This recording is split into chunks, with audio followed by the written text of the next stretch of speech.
Hello guys, good morning everyone. Welcome to another episode of XR Talk Show. We are going to code emacs lisp today. Emacs lisp, let's see. So programming language, blog, XR Talk Show, emacs lisp today, episode 663. Emacs lisp coding, I'm going to write a command that shows all duplicate links. So let me show you what it is. So if you are watching offline, play at 1.5 speed because I ramble over and skip about. If you are here, say hi, okay? Love to see your comments. If you are here, say hi. Okay, so let's, so what is it we're gonna do? So let me show you. So this is my programming blog. So let's go to the article garbage collection and scroll down. Not that one. So let's see. Let me show you what am I doing. Why Unix man page sucks. So this article. Okay. So scroll down. You can see there is a lot links. Okay. Why Unix sucks. Series of articles about this topic. So why Unix shell syntax sucks. Okay, let me try to find the place. Okay, yeah, okay, so let's try another one. The nature of Unix philosophy, which is a sham.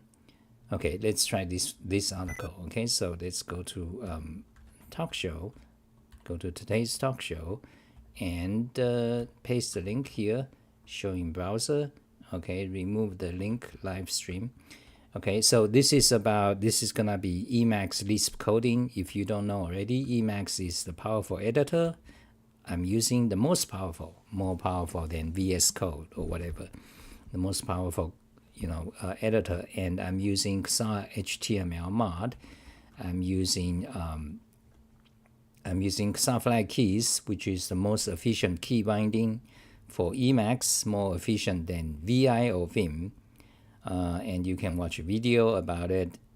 And here is the key binding. So basically, XR flag keys, if you use it in Emacs, you don't have to press control keys or meta keys, basically. So it's like Vim, but the key binding is more efficient than Vim for doing the same thing. So XR flag keys, and I'm also using XR HTML mod. So there you can, if XR flag keys is free and XR HTML mod, you have to pay me. My stuff has been free for like 15 years, but nobody cares. So now you pay to get it. It's open source. Okay. So XR flag keys, the pink window shows my command codes. Like I can delete the entire list, and that's XR smart delete undo, or I can delete, I can delete the whole panel. And so on. So you can see the command codes on the right and the keystrokes on the left. And I'm using a Vorak keyboard layout. So Vorak keyboard layout. So you can go to XR keyboard blog and you can read everything about keyboards you ever wanted to know. Okay, so Vorak keyboard layout, that's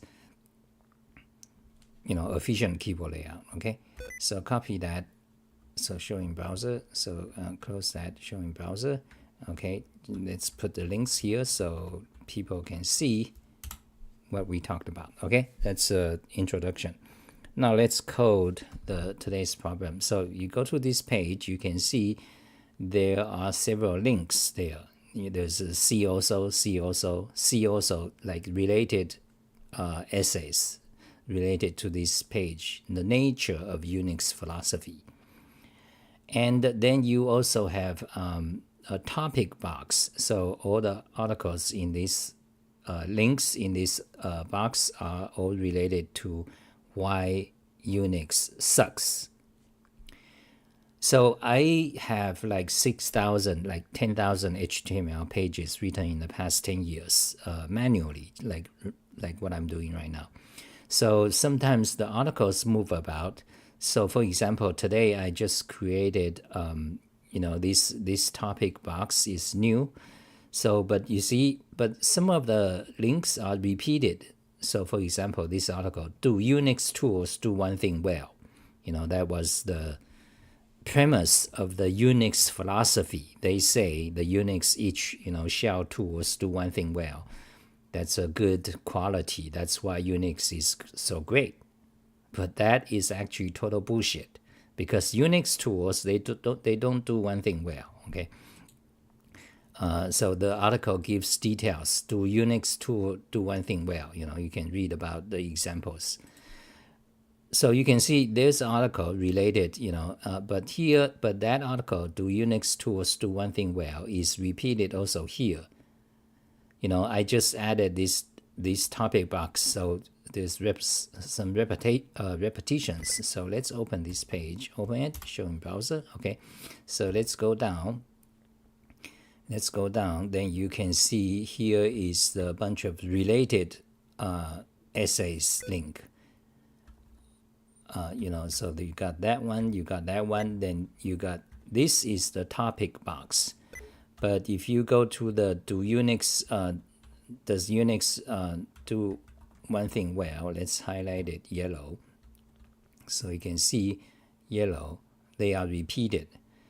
So when I move when I create a new topic box and move these links about, you have repetition. So now I want to remove this, do Unix tools do one thing well, since it's already here. So, but there are other links. So the problem is, you want to write a command, you want to be able to know like which links are duplicated, okay? So let's close that, reopen it, so we get rid of the color. And now let's, I already have that command, so let me call it. Okay, so I press the key, you can see in the pink window, html show duplicate links. So it makes a report, or these links are duplicated. But close that, it actually highlight the duplicate links. So you see, they become red. So that means this file is duplicated twice, then another time there. So it actually appears 3 times. So but there's a problem. So let me show you the source code. Okay, press okay, hold on a second. Shrink the window. Press wait. Describe key. Press. And here's a command. html show duplicate links. Let's go to the source code. So there is a source code. You can see. Copy it. New buffer. Paste it. Go to the top. Make it emacs this smart, so you got syntax coloring. Okay, you need to anyway, so you can see, so here's a command, 50 lines of code. So I need to modify this command, so it will let's see, close, go to talk show. So it will highlight all links that are repeated. Right now it doesn't do the job because, for example, because this one, search for it, it does not highlight the first occurrence. It only highlight the repetition. So copy that. Let's highlight it yellow. Okay, so you can see that's the first occurrence, then the second occurrence is here. You see, so I want to make the command to highlight all links that has repetition. So let's write that. Okay, that's what we're gonna do. Let's write that command. If you ask here, say hi of the you Emacs lovers.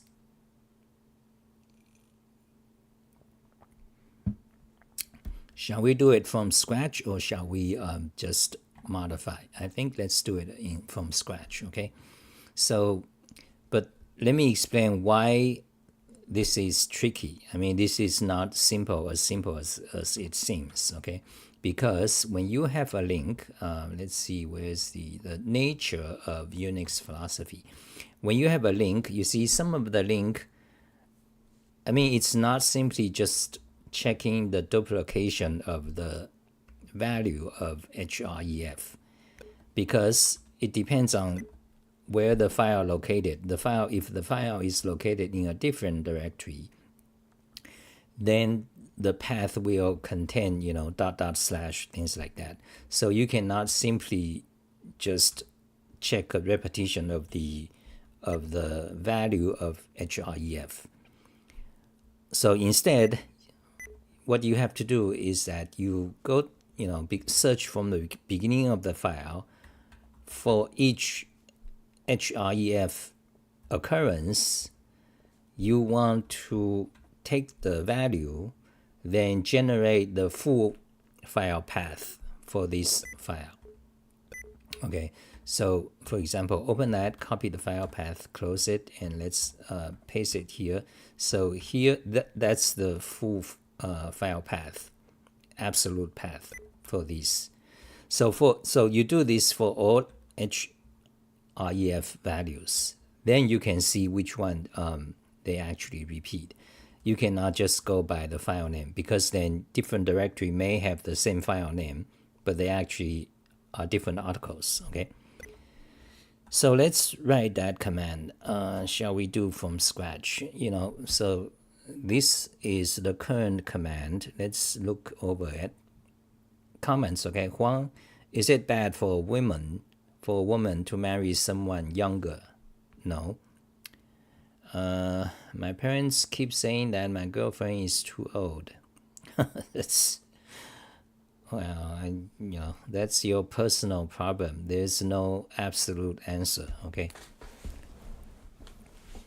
And so there are two issues. One is the age difference of a man and woman for marriage. And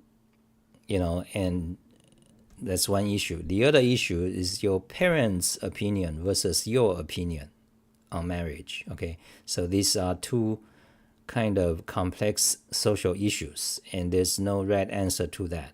Okay, so first of all, the age difference between male and female in marriage. So again, it's a complex issue that also depends on your cultural background, and also depends on your personal situation. For example, typically if the man is wealthy, powerful and wealthy, then young girls will just marry you. Okay. So this is about the willingness of the partnership. If you are a powerful, rich man, even if you are 60 years old, young girls, they're just, they are attracted to you. Okay. You can say they are attracted to your money, but in general, they always are attracted to powerful men.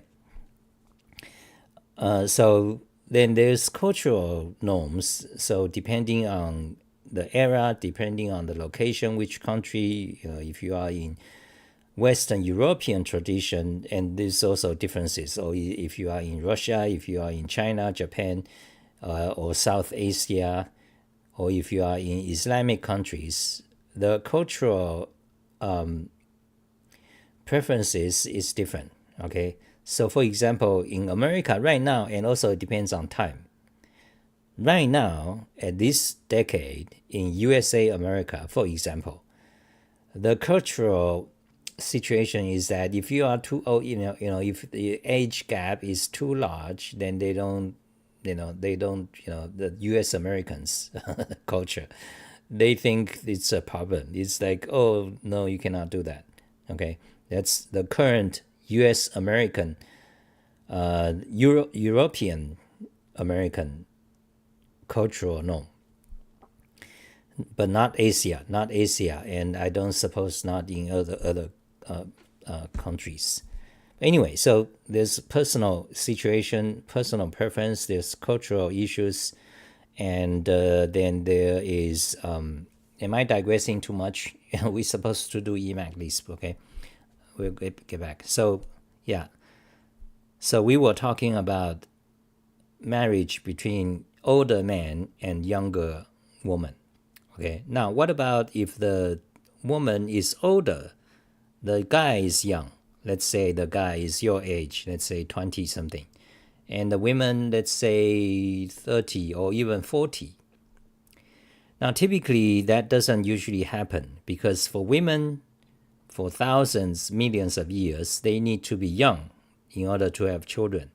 When they are past 30, the chances of having healthy children is become very slim. When they are 40, they cannot have children. So this involves biology. So typically, for humanity, for human animals in past million years, it doesn't happen. It typically doesn't happen when women is like older than 30 marrying a young man. Okay, but so that's like biology, and that's in every culture. But what about slightly age different? Like if the woman is, let's say, 30 but no more, and you are 20, what do the specific American culture think about that? Well, I don't think they mind. So again, so we are talking about culture. So American, like, I don't think they mind too much. The European culture. For Asia, I don't think they care too much. Chinese, Japanese, Korean, for example. For Islamic countries, I'm not so sure. Okay, I don't think this situation don't usually happen. Usually, the younger girls marry older men. Okay, that's more common and normal because of biology. Okay, because the man needs to be, to be able to provide for the women typically. Okay, so involving many issues. Then there's an issue about your parents' opinion versus your opinion regarding your marriage. That again depends on lots of things, depending your specific family situation.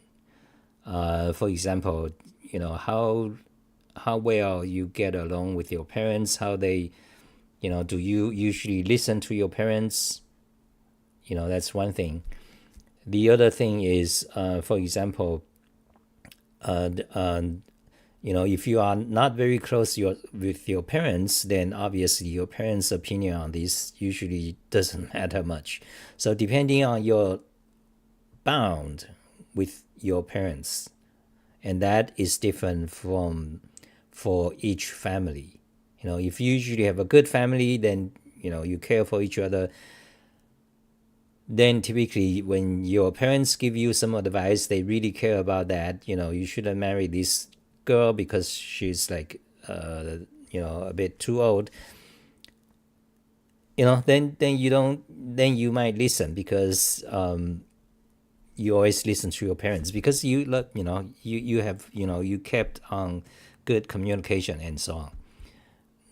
Again, it depends on so many things. Then and another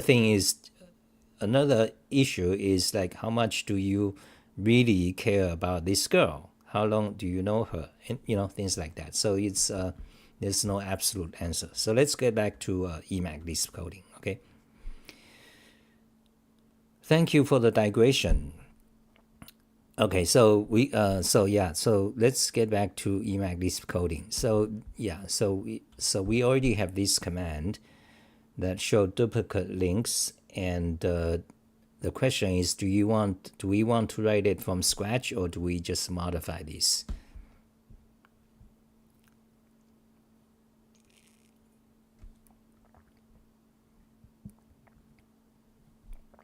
Am I doing good? Keep saying things, okay? So we algorithm. So I detail algorithm. Find each link. Then for each extract the link. If it is local, then expand to file absolute path. Okay. Check if the path is in hash table. If so, highlight the link. Else, add to hash table. Okay. Repeat to So this code already works, except it does not highlight the first link that has repetition. So we can, yeah, okay, so it's quite a few code. So actually, so let's write a new one, okay? So let's, let's modify this code, okay? So let's just name this, create a new file. So we're gonna modify this code, okay? Highlight and print any duplicate links in current HTML file. Also push mark at each of the duplicate link. Okay. Also push mark at each of the duplicate link position. So you can universal argument set mod command to jump to it. Okay, that's a feature I forgot about. So it also do that. Basically, that means it lets you easily jump to the duplicate location. So let's try again. Okay, close it, reopen it. That's this file. So you got several duplicate links there. So you call the command, okay, that shows the report of the duplicate. You ignore that. Then you'll see the red lines. That means this link is duplicated, okay. Then you can, it sets several marks, so you can jump to it. So let's do, so press, so link, okay, duplicate, you just press. Okay, yeah, it just, all the duplicate appears in this section, okay. So go back to the code. So today's date version, okay, so let's say, so initial local variables begin end xlink duplicate list link table. Okay, that's a hash table. Make a hash table, okay. Then set beginning end. So if region active, just do the region. Otherwise, do from buffer beginning to buffer end, the whole buffer. Okay, that's a begin end. So then you narrow to the region, like you limit the buffer to just that begin end. Okay, then algorithm. So find each link, then for each extract the link. If it is local, then expand to file absolute path. Check if the file path is in hash table, okay? If so, highlight link, else add to hash table. Okay, so the problem here is that it does not highlight the first one. So how do you want to fix this? Check if the file path is in hash table. Okay, so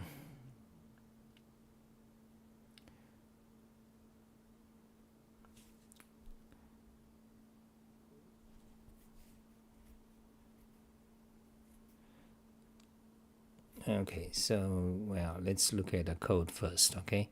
So then you go to char, so the code is not too long. Then you just go to the beginning of the position, then start to search forward for href, then declare some variables, x begin 88, shit, that's my convention. So let's rename 888 is just a random number, okay? So let's just shorten it to 8. Okay, so boundary begin end. So what is this begin end? So begin from the beginning, start to search for it. Boundary is the bound of the thing. Okay, that's annoying. So you search for href, then this boundary is a const pair of the beginning and end of the file name. Okay, the href value. Okay, then you set the beginning and you set the end. So let's improve this little code by using sequence set. Okay,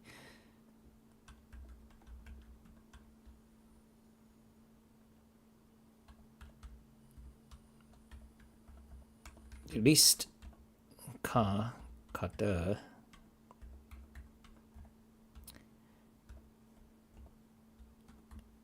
Okay, these two lines is equivalent. This is better because you are setting begin end in one shot. It's a little bit slower, a few microseconds. But anyway, let's just clean up. So you got the begin end of the file path. So let's rename. Okay.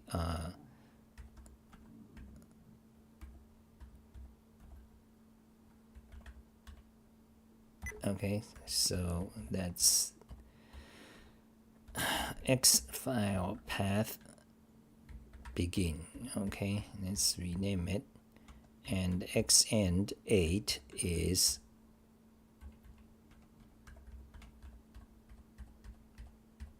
okay. So now color it, save it, close it, reopen it, make a backup, color that. Okay, so now you got begin end of the file path. Then href value is you extract it. Okay, then the link is, so if it begin with http, then just remain that. Otherwise you make it, otherwise it's a local file path, you expand it to the full path. Okay, that is the link. Okay, then you check if it's in a hash. Okay, so now this is beginning to check the hash table. Check the hash table if it's in. If so, you push it to the hash table. So the hash table will contain all the duplicate links, but except the first one. So if a link has, repeated, like if a link appears 3 times, the hash table will contain the, the second and third occurrence, but not the first. Okay, that we need to fix. So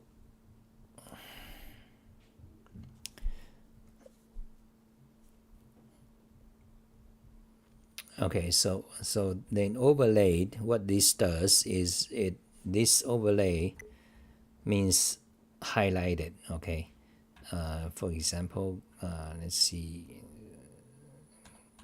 it's basically highlighted red. Okay, that's what this overlay does. Face, font lock warning face, that's what kind of color you want. Then XL begin. Now what is XL begin? What? Oh, that's a new local variable. XL begin, so that's the beginning of line. Push vector, buffer substring, no properties. XL begin, XL end. Oh, line begin, line end. So line begin, line end, you push it.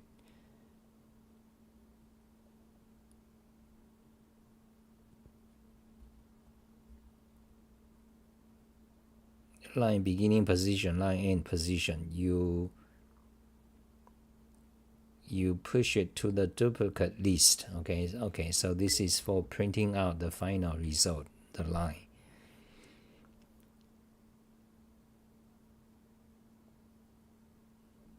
Okay, then you, okay, so if it's not in the hash table, you push it to the hash table. Okay, then you just print the output, make a report. Okay, so now we understand the algorithm.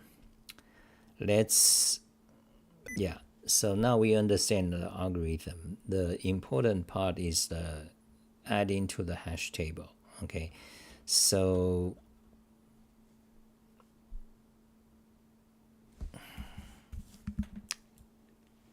am I doing good? Okay, so the important part is a hash table. Okay, so let's get to code. Hash table. So whenever you find a link, why don't we add to the hash table directly? Yeah, then let's just add to the hash table directly. Okay, make a backup. So for each link, just add to the hash table. Okay. So go to the file for each href value, add to the hash table. So the key would be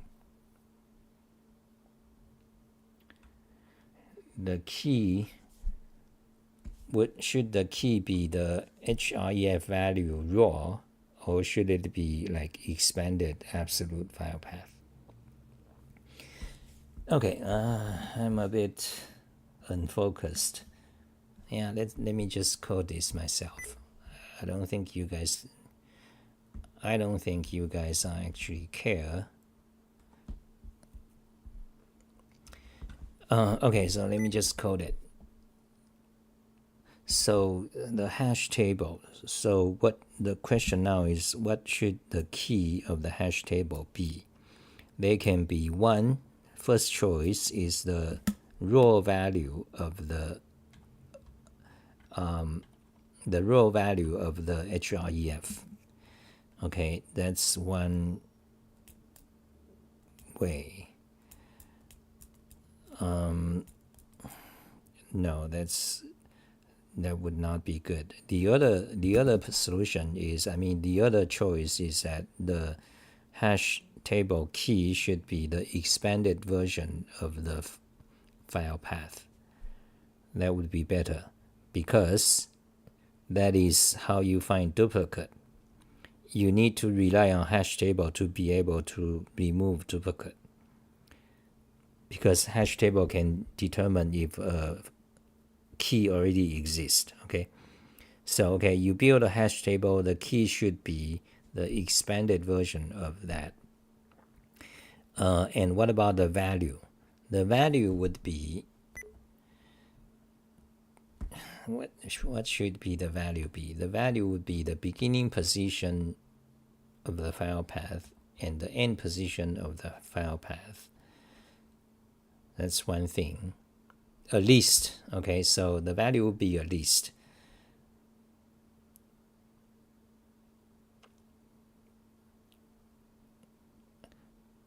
Okay, and each element is a beginning position and end position, a pair.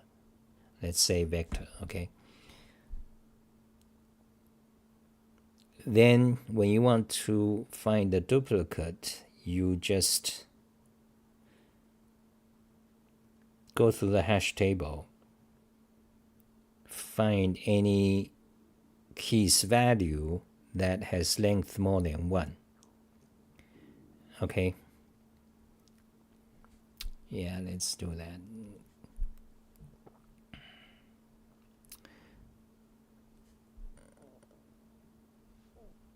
Okay, so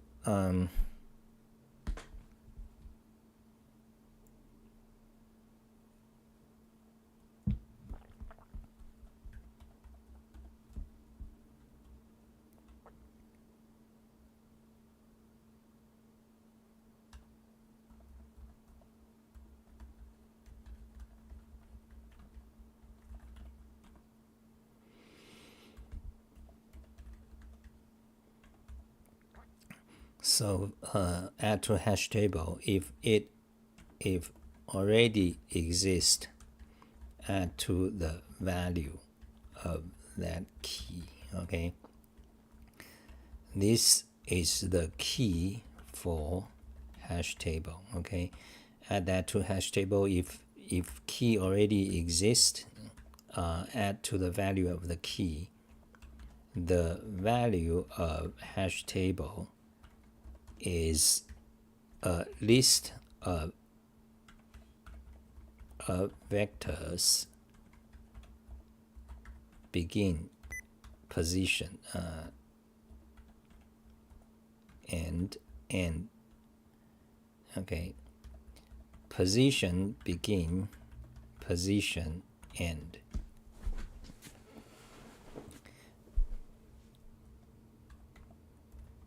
Where the position is the href value string.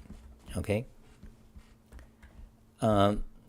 Okay. Then, so you create this big giant hash table. Then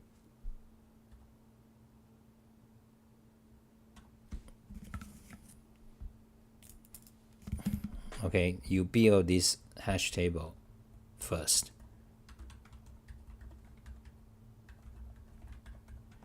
Okay, now find the duplicate algorithm. Okay, the duplicate algorithm would be go through hash table. If a value has a list of length more than 1, it means that key has duplicate. That key, it means that link is repeated. Okay.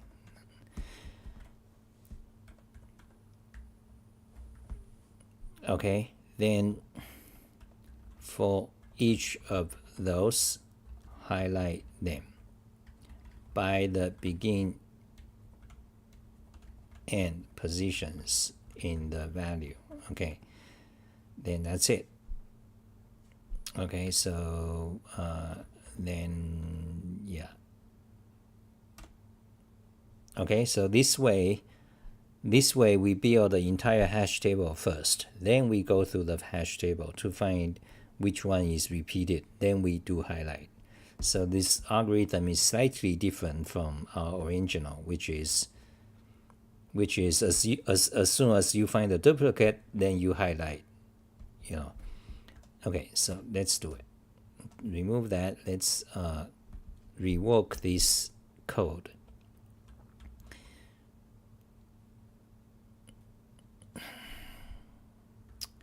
This is annoying. This boundary. Let's this thing at point is very annoying because it doesn't. This thing at point library is kind of annoying because it doesn't allow you to do functional programming. But let's make it as much as functional programming as possible, because right now you need this boundary, because this boundary thing at point of the file name, it returns the beginning position. If your cursor is here, it returns the beginning and end position of the current file path. Okay. So it returned that in a const pair. So then you need this temporary variable boundary. Then you extract the boundary like this, begin and end equals to car and cutter. So this boundary is just a temporary variable. I don't want that. Okay, so okay, let's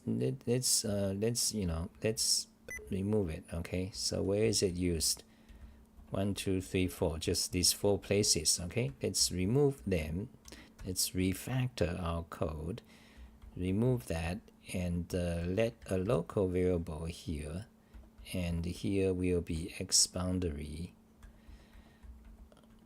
Okay, then we move this thing inside x boundary, set, we don't, okay, so set that boundary, and this, move that inside there, prettify the code. Fantastic. Now it's localized. This boundary thing is localized. So get the boundary, because we don't care the boundary. We really care about the begin end. Okay. Okay, so we got that. Then next, set href value. Okay. Then set the link. Okay, we need that.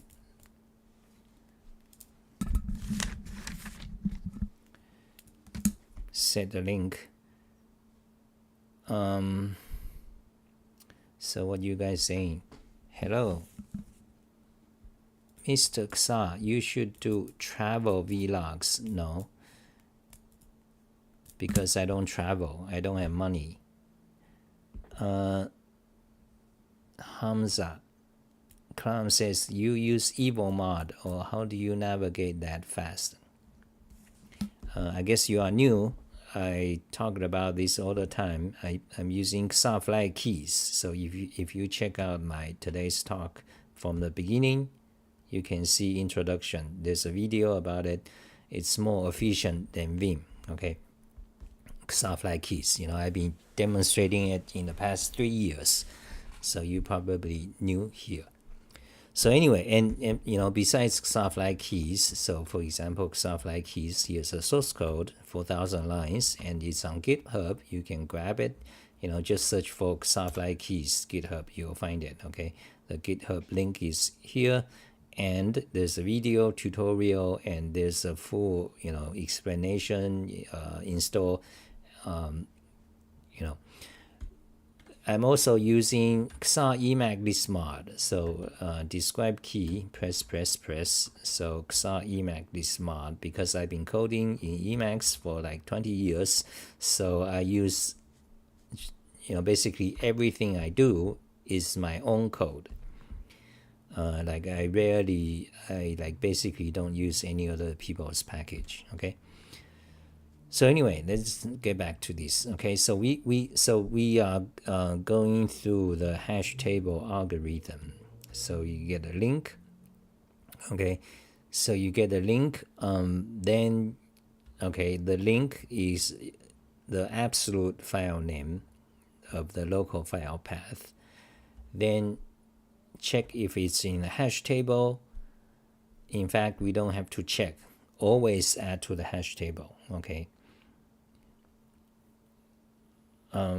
In fact,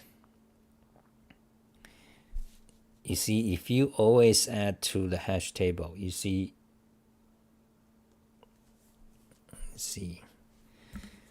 check for its existing hash table. If you add it to the hash table, then, but later on, you got a problem.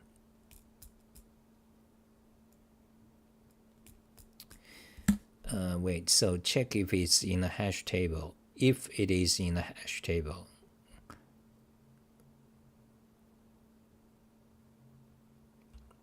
push mark. Okay, so push mark. You don't care about the mark. Okay, don't push mark. For now, we don't care about that.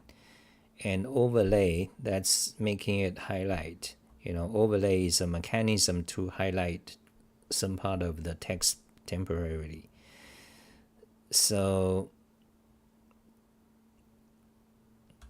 we don't care for now. Okay, remove it, simplify the code. Then this is line begin, line end. Line begin and line end, for now we don't care. Okay, line beginning position and line end position, for now we don't care.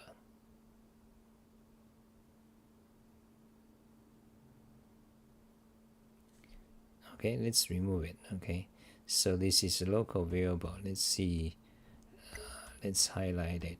Okay, so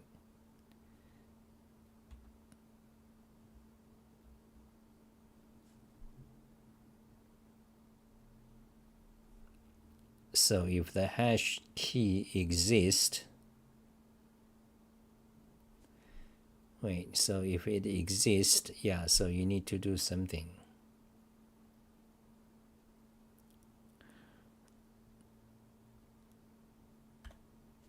Okay, so if the hash key already exists,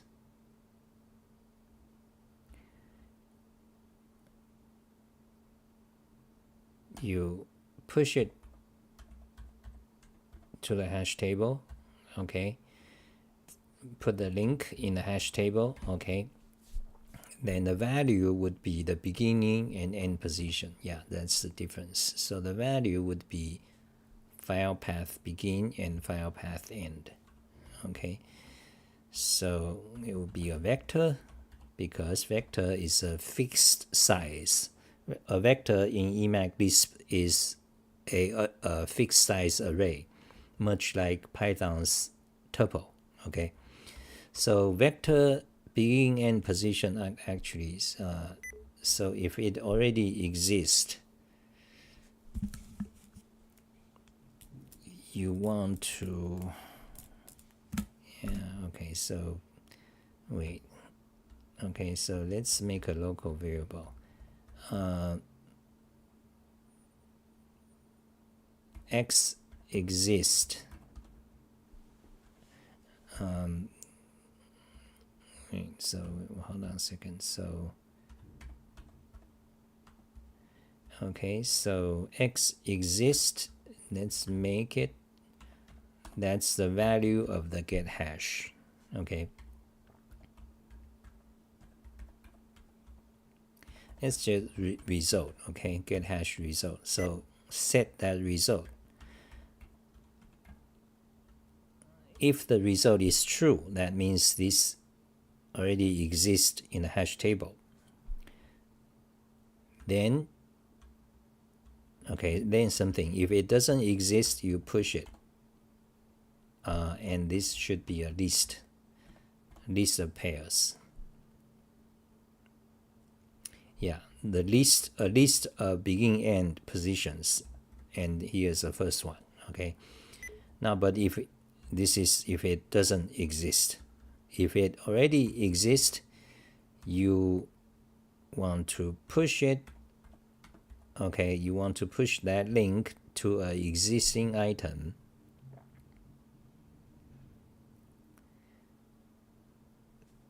So this part would be X result. This part would be actually cons. That's how you construct. Here's the result. You add that to that. Okay, so that's how you do it. So if the hash table, if the key already exists in hash table, that's the result. Then you add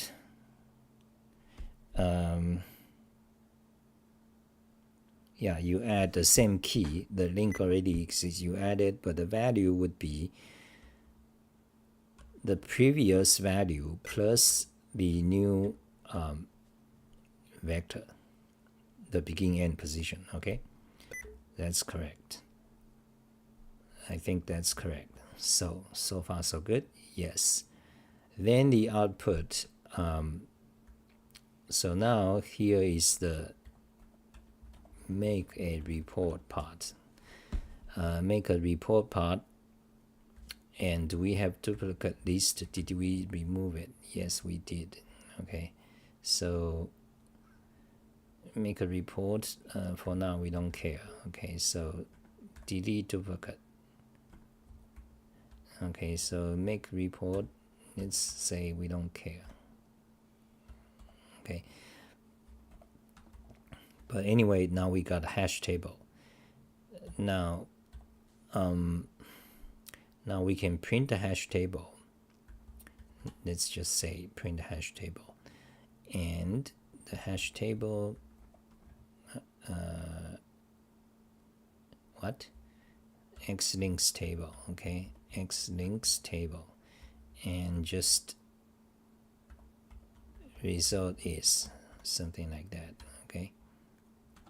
Prettify the code, evaluate the buffer, make a backup, go to the directory, delete all the backup, delete, and byte compile. Wait, rename the file so there's no space in it. Do it. Now backup. Now byte compile. Yes, there is a problem. Warning: file has no lexical binding. Annoying. Okay, so open it. Add a lexical binding. XUTF. That's my abbreviation. Abbreviation is the most useful thing in Emacs. If you don't already, search my XR Emacs tutorial. You'll see. Okay, so this is the static declaration. It makes it lexical binding. So it's better code. They added that about 10 years ago. It's a hack. It's, So anyway, now back up, byte compile again. This time no error. Open the byte compiled file. Delete it. We don't need it. Okay. So now this code works. It just prints hash table result. Okay. Now go back. So let's go back to this file. Close it, reopen it, so there's no highlight. Now call the command. Fantastic. So let's go to the messages buffer. So you can see here is our result. Open a new buffer. Let's clarify. Okay, so let's see how do we clarify this. So for each CXR web, let's make a new line. Okay, so you can see this is a hash table, each entry. So this file path only got one occurrence. And this HTTP, so HTTP also we need to make a new line. Okay, so this link only occurs once. As a position, it occurs. But this link, do Unix 2 do one thing well, occurs a few times. That's a beginning position, that's the other one. Okay, so we got the hash table. It's all good. So far so good. Now we just need to go through the hash table. For each one, if the value's length is more than 1, that means it's duplicate. Then just highlight each one of them. Okay.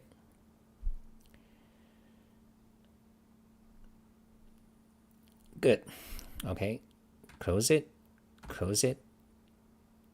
Go back here. Let's write out what we're gonna do. Now go through hash table. If a key's value as length 2 or more, highlight it in buffer. Okay, fantastic and beautiful. Okay, let's go through the hash table. So how do you go through the hash table? Well, you got hash map, I believe. No, map hash. There it is. Fantastic, beautiful. So if you don't know, again, I have a emacs lisp tutorial from the ground up. You can see, just search for XR emacs lisp tutorial on xrli.info. And you got strings, number, buffer, boolean, variable, condition, loop, list, data structure. Then you got sequence, special list structure, vector, sequence. Then you got hash table. So here is a ground up tutorial on hash table. Okay, so now we want to go through the hash table. You do map hash, and the table would be xlink table. Okay, then lambda key and value. Okay, so what is the body? Well, the body, let's prettify. The body would be if what? Okay, if length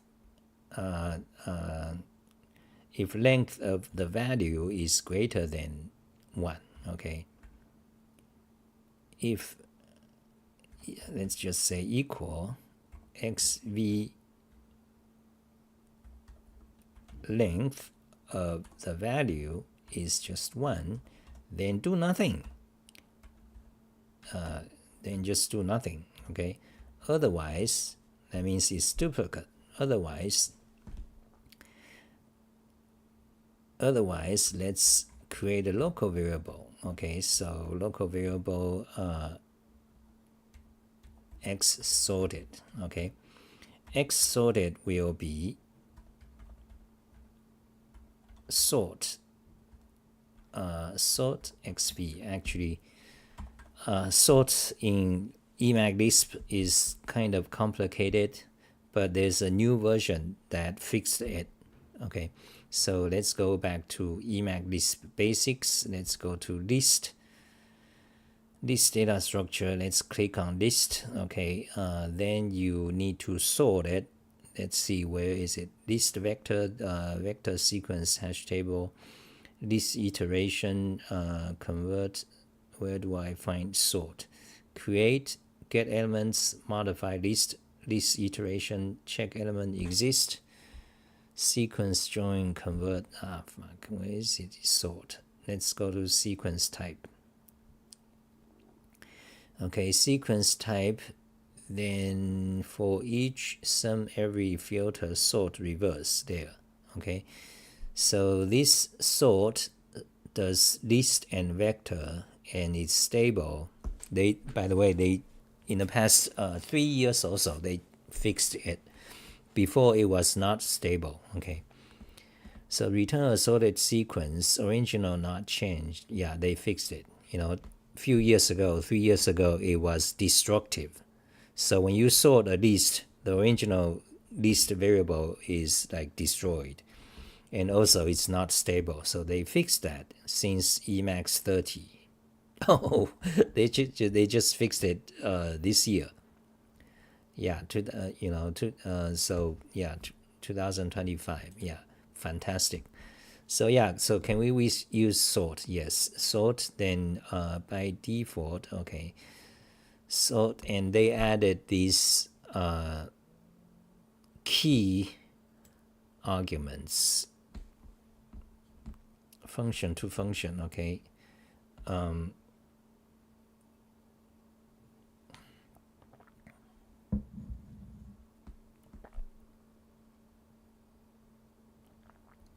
okay, so I know what to do. So sort, you want to sort the value, which is a list of pairs. Each pair is begin position and end position. You want to sort them by the beginning position because you want to highlight the first occurrence will have a different color than the rest repetitions. Okay, so that's why you want to sort. You want to know which one is come first. So you sort it, and by what function? By the function will be lambda, of course. The lambda will take two. This is a key extraction function. Okay, so actually it should be. Oh, so I need to update my template. Okay, let's do that. Go to Emacs Lisp mod, XR Emacs Lisp mod, search for sort. Okay, so there is the abbreviation template for sort. Now it's updated, so this part should be key. And key something lambda. Okay, let's name that BB. Okay, key. Key, just extract the key. Okay, so that is our new template for sort. So evaluate the buffer, make a backup, go back. Now let's try sort again. Sort. Okay, didn't work. Save it, close it, reopen it, sort. Fantastic and beautiful. Okay, we got the sort, so let's, so here's a new sort, and the sort, the sequence is xv, and remove that. So the key, this extract the key. So how do you extract it? Because it's a pair, it's a vector pair, so a ref, that's how you extract the elements in an array. So the array is xv, the array is xx index 0. So that's the beginning position. Okay. Prettify the code. Okay, so if the length is 1, ignore it. Otherwise, sorted. Then what do you do? Then highlight. Now remember, now we need to highlight. Okay, Now let's see where is our highlight code. Show duplicate links. Yes, this is our old code. Highlight would be this, and let's push mark 2. So copy that, close it. Actually, go back to our code. Here is what we want to do. So first of all,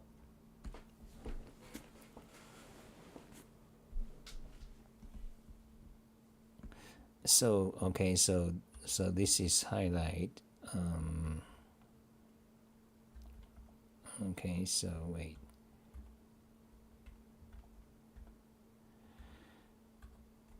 Okay, let's put them in a program, organize them. So we have the sorted key.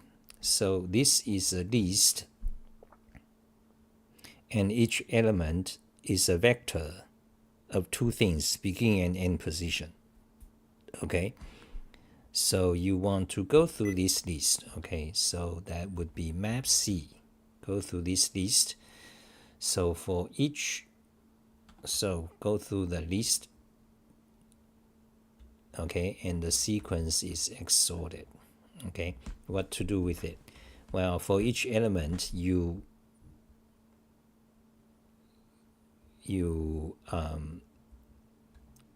for each element, well, depending on the first or last. So yeah, the first one it will be different. So you need to pop the first one. Okay, so pop, get the first element, pop x sorted. Okay, so so let another let's say first. Okay, first pair. Okay, so the first would be pop it out. That's the first occurrence. Okay, then you say highlight. So you gotta put this code. Okay, so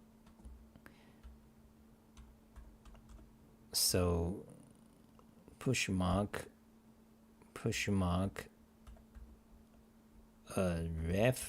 reference of the, get the first element of the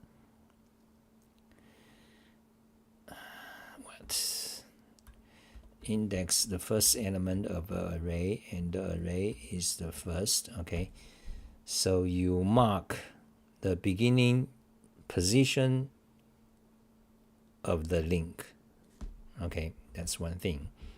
And then you highlight it by, okay, so you highlight by the beginning and position. That would be 0 and 1. Okay, we can, okay, anyway, so make overlay. Okay, beginning and position, and you highlight it red, a warning face. Okay, so that you don't care, clarify. So let's make it another, that's fine. Okay, so get the first occurrence, the first pair, you highlight the beginning and end position. Okay, then for the rest of the occurrence of the links, you highlight them with a different color. Okay, so for the rest of them, you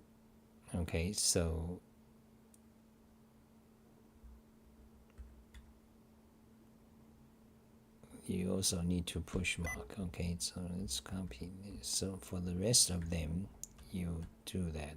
Okay, so for the rest of them, do you need to sort? No. For the rest of them,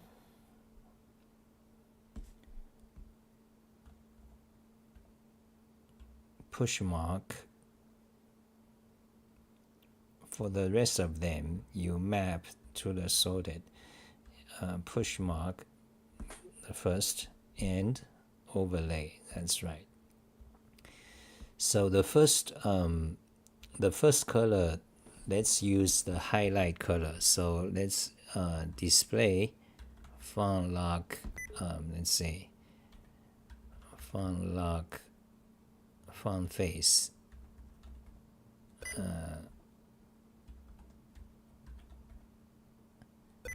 Okay, display face.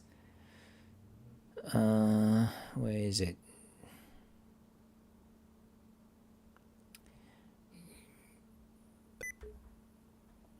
List faces. Okay, list faces display. So this command, list faces display, lets you see all the predefined like faces, meaning the font and color.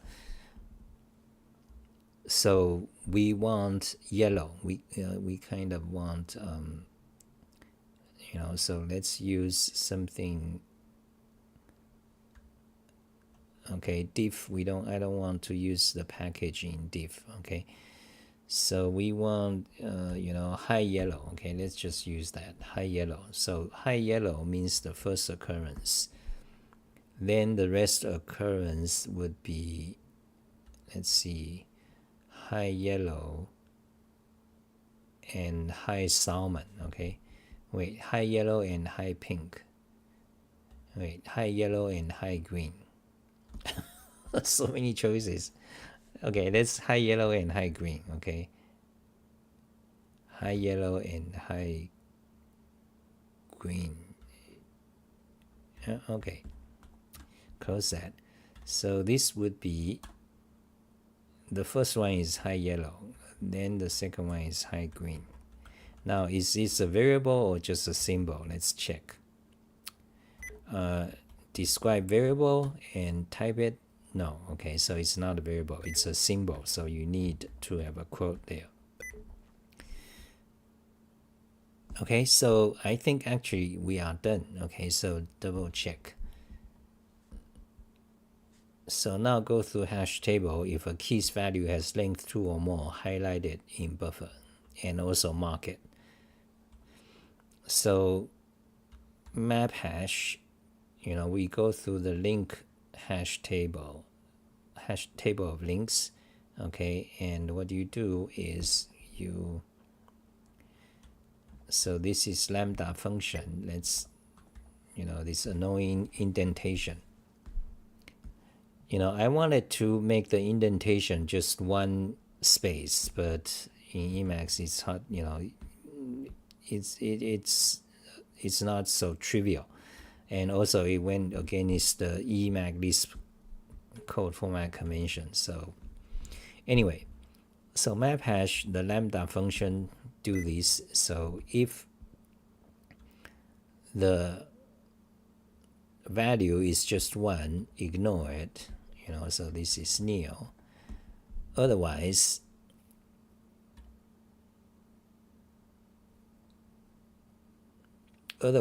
you sort the hash table first. I mean, sort the list of beginning and position first. You pop the first out.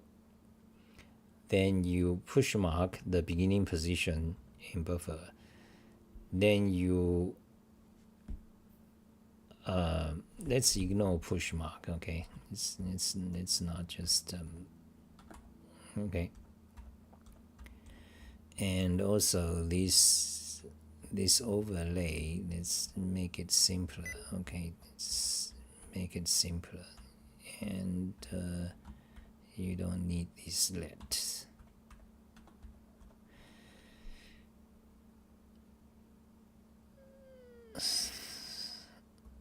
Color the first one yellow, color the rest occurrence green. Okay, remove that. Okay, so here's our code. I think that works. And we don't need this message. Okay, so this message will be just say done. Okay, now make a backup, go to the directory, byte compile it. Problem! Unused lexical argument XX. So we are not using the key map to the key value pair. Are we using the key?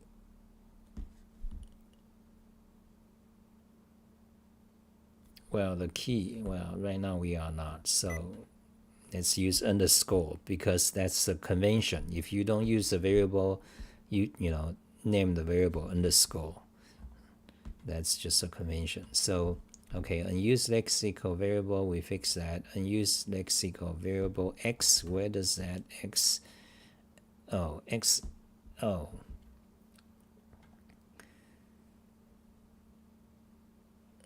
So this is coloring the rest. Okay, oh yeah, so this needs to be X.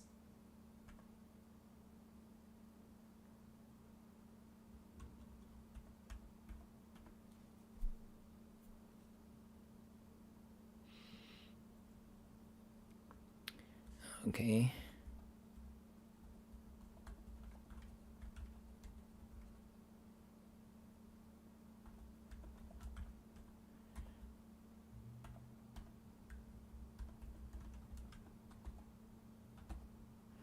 Okay, back up. Color first occurrence.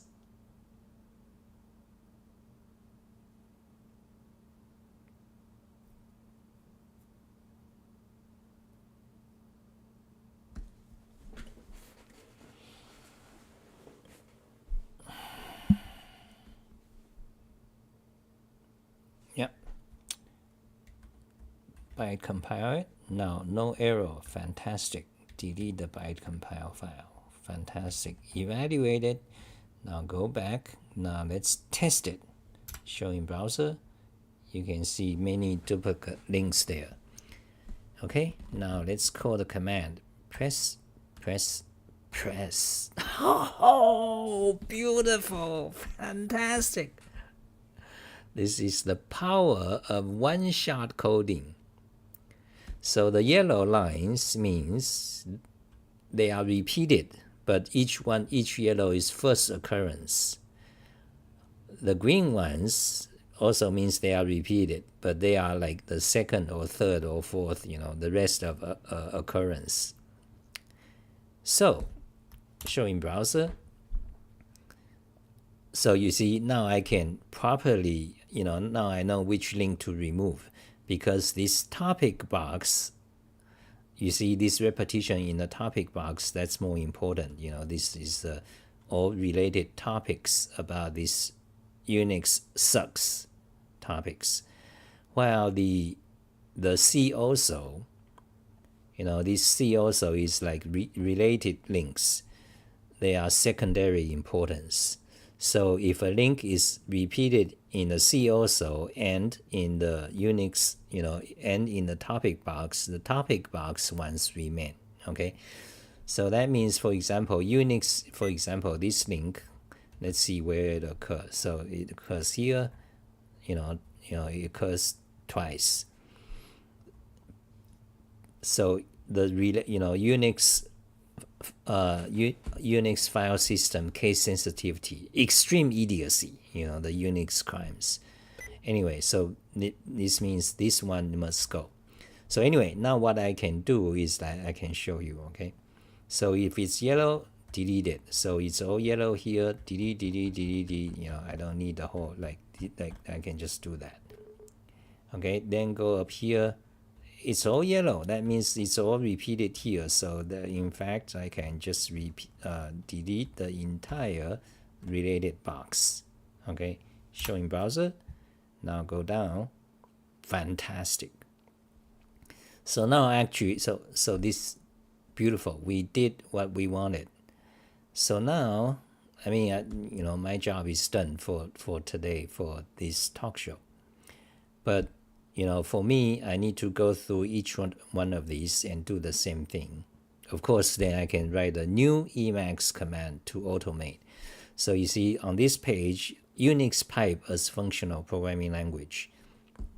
It details the extreme idiocy, the incompetence of the Unix, their design of the pipe syntax. The pipe syntax is actually fantastic because it came from functional programming languages. The creator of the guy, Alfred Aho, who is creator of awk, one of the Unix tool, major, 30, 40 years ago, critical. And also he's the, co-author of the Dragon book, the most famous compiler book, okay, the classic compiler book. So this guy, Alfred Aho, he says, during an interview, these days, many of these blogs are gone. So it's in this book, okay. So anyway, it's in this book. Masterminds of Programming, Conversation with the Creators of Major Programming Languages, okay. So this guy is the creator of the awk programming language. And he says, someone asked him, is where does the idea of the Unix pipe came from? And he says, it came from functional programming, mathematics, okay? But when, so that's my, that's what, so in the 1990s, when I started to learn Unix, I see it right away. But when I talk to the Unix people, they don't know. They don't understand what you are talking about. Functional programming, like what the fuck, they don't know. So, but eventually, until 2009, I found this article, this book. The guy himself said it so. It came from functional programming because it allows function composition. Okay. So this article, I wanted to show the extreme incompetence and ignorance of the Unix code.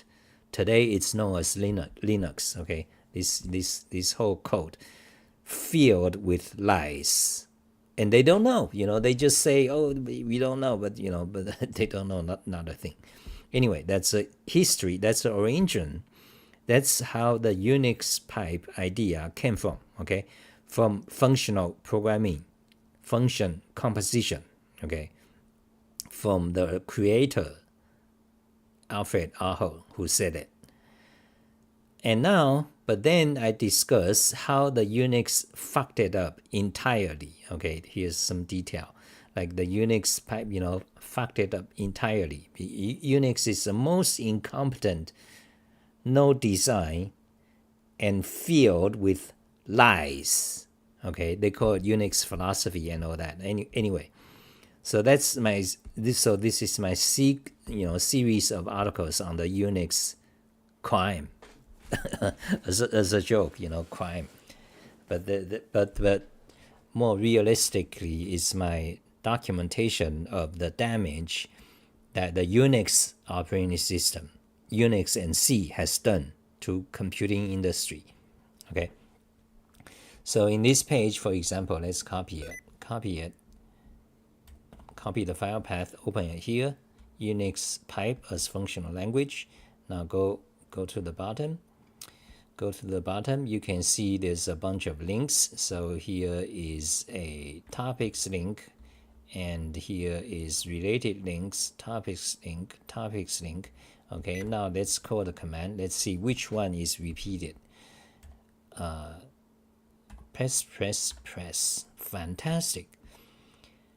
So you can see this related box, the nature of Unix philosophy. This one can go. Okay, delete. Okay, but this one is not repeated. This is Lisp syntax problem of piping functions. Okay, that's a different issue. That's about Lisp. And that's a problem of Lisp, because in Lisp, common Lisp, and emacs Lisp, you don't have the pipe operator. You don't have the pipe. You need it. You really want it, need it. But Lisp doesn't have it. Okay, but in Clojure Lisp they do. So Clojure in many ways fixed many of Lisp fundamental problems. Okay, the pipe function, functional programming pipe is the most greatest idea. Okay, and you can see there's a repetition here. This is the first occurrence. I don't care because the topic box, so showing browser, go to the bottom, the topic box, each one is like independent. So even though this is repeated 3 times, but however they are in different topics. For example, this sequence of articles is about Unix pipe, okay, and dot notation and postfix notation. So the dot notation, for example, you can commonly seen in Ruby and in JavaScript. Very convenient. Something dot something. That's related to the postfix notation and Unix pipe. So these are all related topics. Then, this box is all related about Unix shell. For example, why bash sucks. Okay. Why is it related to pipe? Because, pipe is part of the fundamental syntax in bash. And this sequence is about why Unix sucks. Okay, so for example, you have X11, X11 Windows disaster. This is one of the most well-known article in 1990s and in 2000s. And today they are desperately trying to fix it by the new Windows manager. What's the name? They've been trying to fix it for 30 years, but the Unix fuckheads refuse. For 30 years, for like 30 years, they refuse to acknowledge that the Unix X11 system is the worst shit possible. They lie, okay? They blatantly lie, the Unix fuckheads, for 30 years. Since I know about it in 1990s. So this article is written in 1994 by Don Hopkins. Is like a well-known figure in Unix and in Lisp community, and also he's the, I think, original creator of the pie chart menu, which is about user interface. Like today, mostly we have this, linear menu, but there's also pie chart menu used in Second Life, for example, and other places. So he's a original creator or something. Anyway, Don Hopkins, he's well known in Lisp community and Unix, because this article is one chapter of the Unix Haters Handbook. Okay, this well-known Unix Haters Handbook in 1994. Okay, so this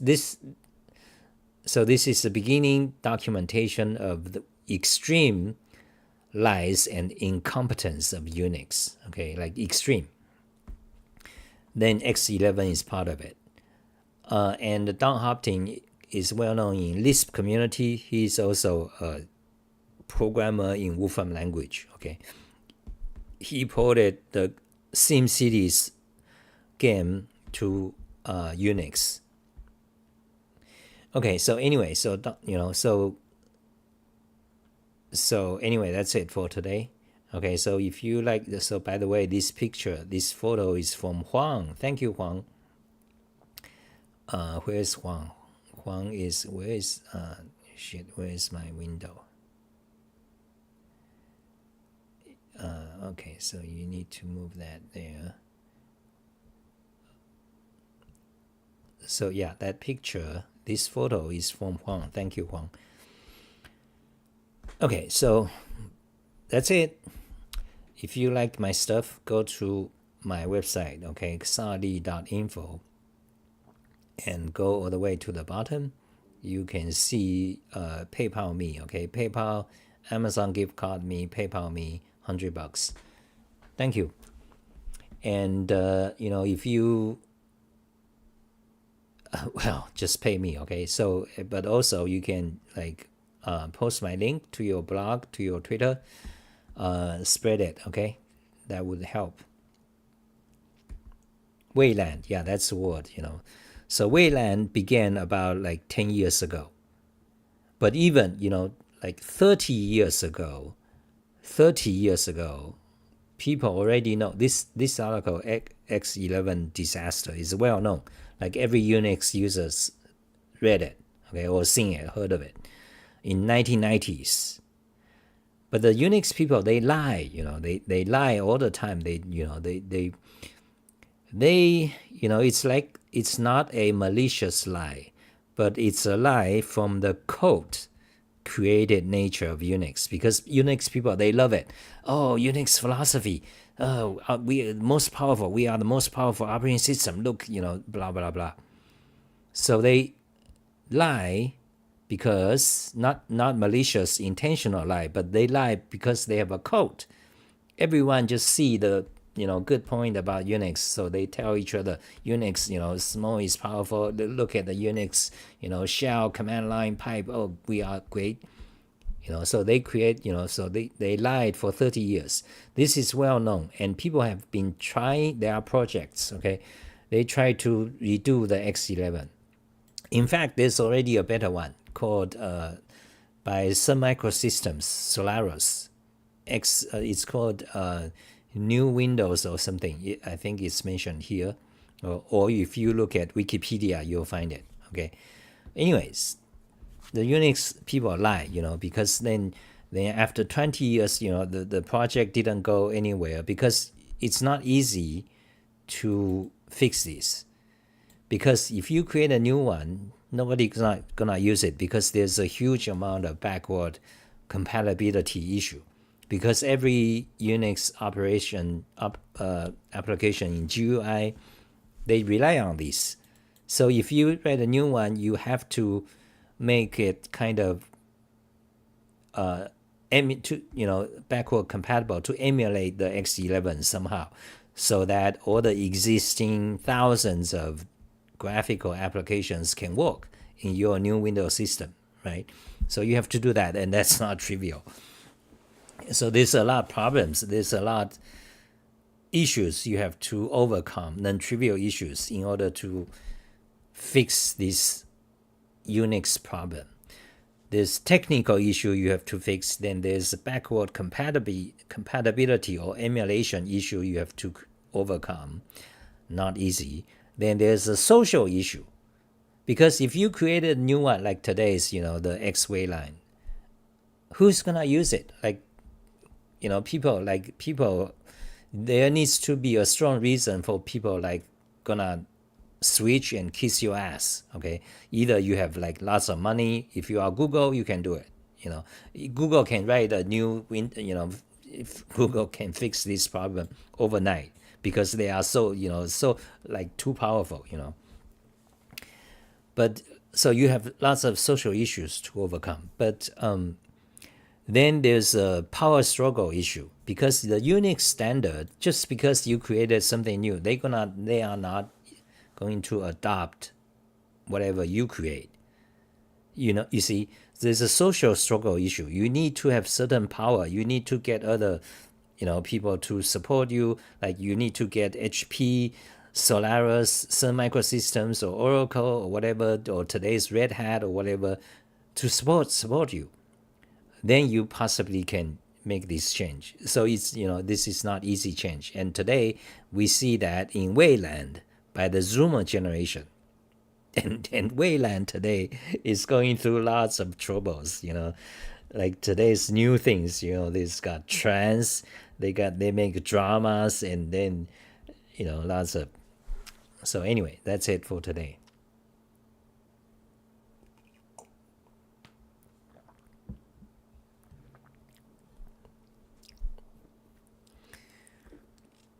Hello, Moedo.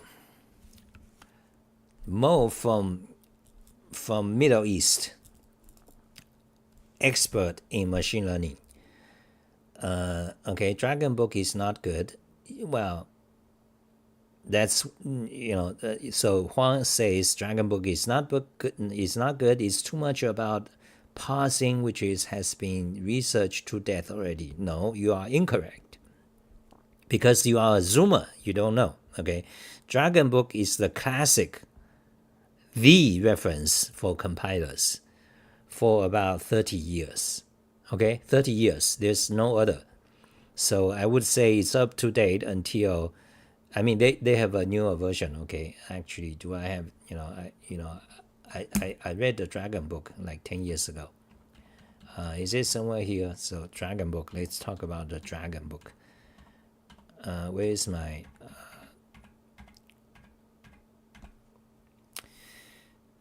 Dragon Book? Okay, so where's the Dragon Book? Yeah, that's mentioned in the okay, Unix philosophy. Show it.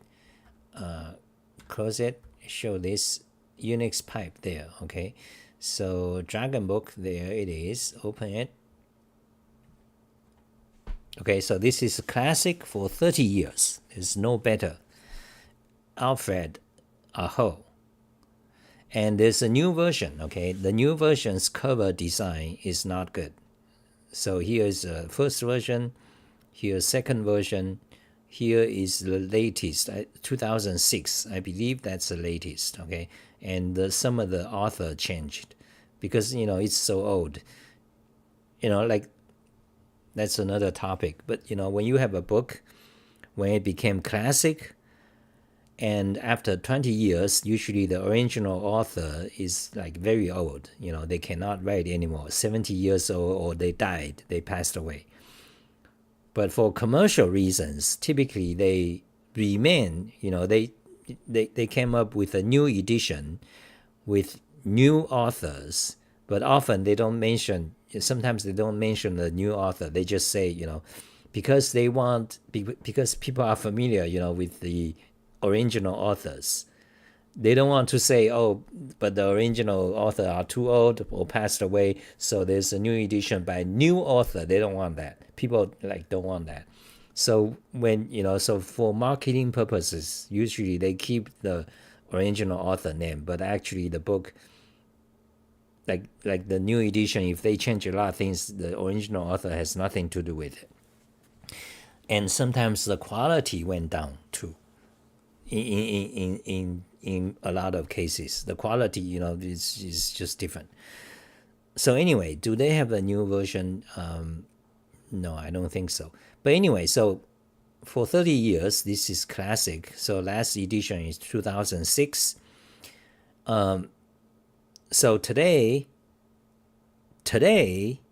this is not the best reference, because today this tremendous technology, this tremendous, this beginning with Wikipedia for 20 years. Like before, you don't have Wikipedia. Today, you can actually look up like all the compiling, parsing subject in Wikipedia, and it gives tremendous detail. Okay, even far more correct than the books in the 1990s.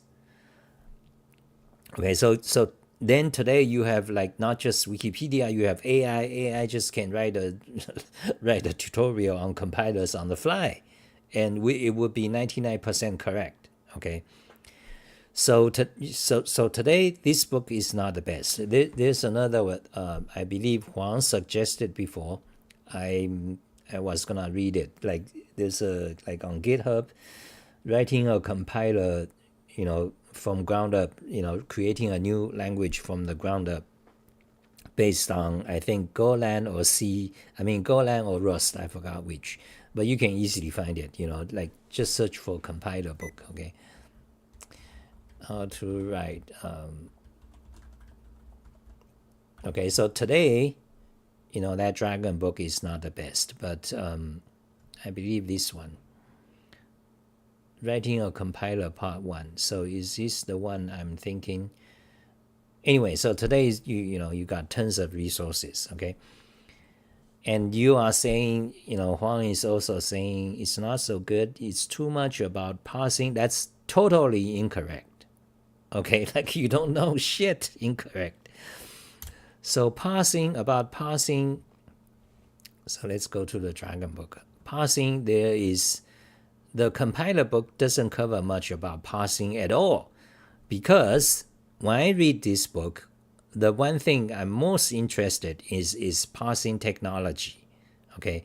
And this compiler book doesn't do a good job, okay? It only got like one chapter, okay? Like one lexical analysis, syntax analysis, syntax directive translate. It doesn't even cover parsing much.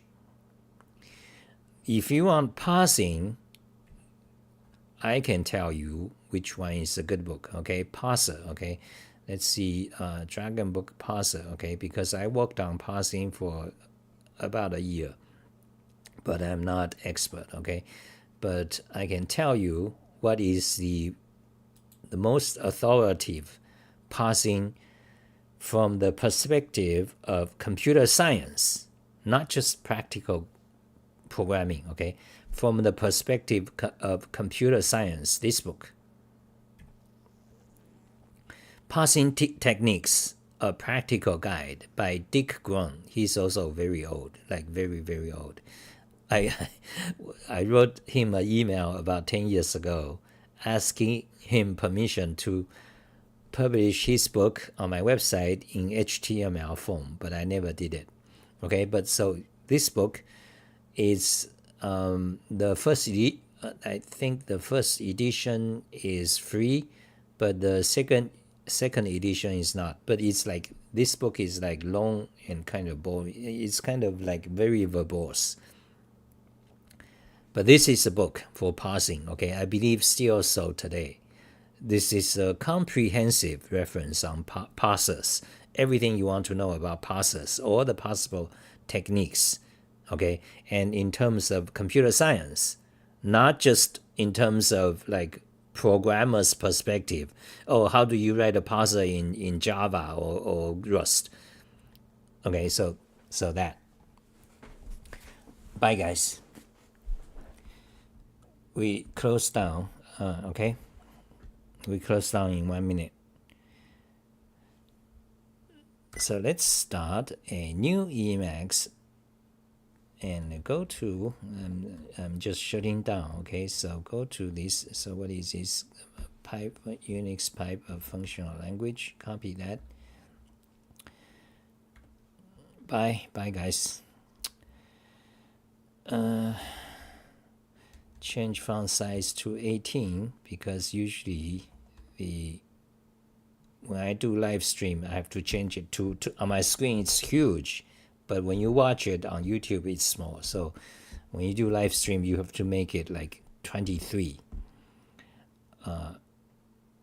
So close that, wait, open it, copy the file path, go to talk show. So today's talk show, add the link here, add the links we talked about, and close that pink window.